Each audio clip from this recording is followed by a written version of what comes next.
Gas ಸೋರಿಕೆ ದುರಂತ ಅಣ್ಣಿಗೇರಿಯಲ್ಲಿ cylinder blast, ಮನೆ ಭಸ್ಮ.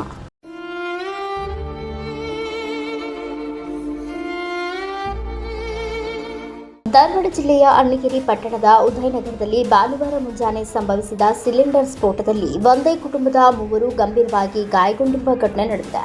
ಅಲ್ಲಾಬಕ್ಷ ಎಂಬುವರ ಮನೆಯಲ್ಲಿ ಬೆಳಗಿನ ಜಾವ ಸಿಲಿಂಡರ್ನಿಂದ ಅನಿಲ ಸೋರಿಕೆಯಾಗಿದ್ದ ಪರಿಣಾಮ ಸ್ಫೋಟ ಸಂಭವಿಸಿದೆ ಎನ್ನಲಾಗಿದೆ.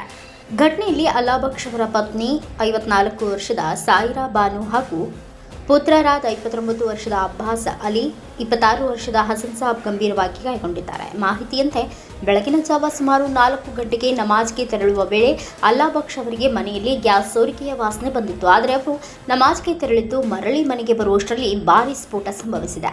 ಮುಂಜಾನೆ 4 ಸುಮಾರು ಇವ್ರದ್ದು ಮಕಾಯಿಗ ತಕ್ಕೊಂಡು ಇವರು ಹೊರಗಡೆ ನಮಾಜ್ ಹೋದ್ರು.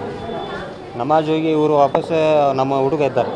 ಅವ ಸುತ್ತವ ಎದ್ದು ಬಿಟ್ಲೆ ಅವ ಒಳಗೆ ಹೋಗಿ ಬಾತ್ರೂಮ್ ಹೋಗಿ ಏನೋ ಕದ ಡೋರ್ ತೆಗೆದು ಹಿಂಗೆ ಬಟ್ಟೆ ನೆನಾಕನ್ರಿ ಒಮ್ಮಕ್ಲೆ ಹಾರ್ಬಿಡ್ತೀವಿ ಪೂರ.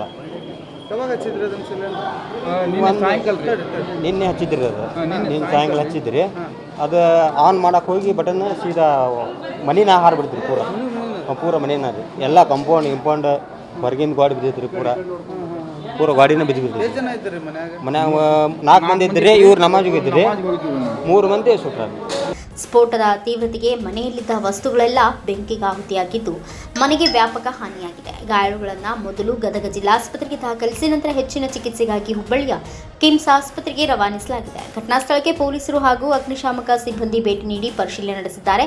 ಈ ಸಂಬಂಧ ಅಣ್ಣಿಗೇರಿ ಪೊಲೀಸ್ ಠಾಣೆಯಲ್ಲಿ ಪ್ರಕರಣ ದಾಖಲಾಗಿದ್ದು ಸಿಲಿಂಡರ್ ಸ್ಫೋಟಕ್ಕೆ ನಿಖರ ಕಾರಣವೇನು ಎಂಬ ಕುರಿತು ತನಿಖೆ ಮುಂದುವರೆದಿದೆ. News desk, Kannada Janashree news, Annigeri.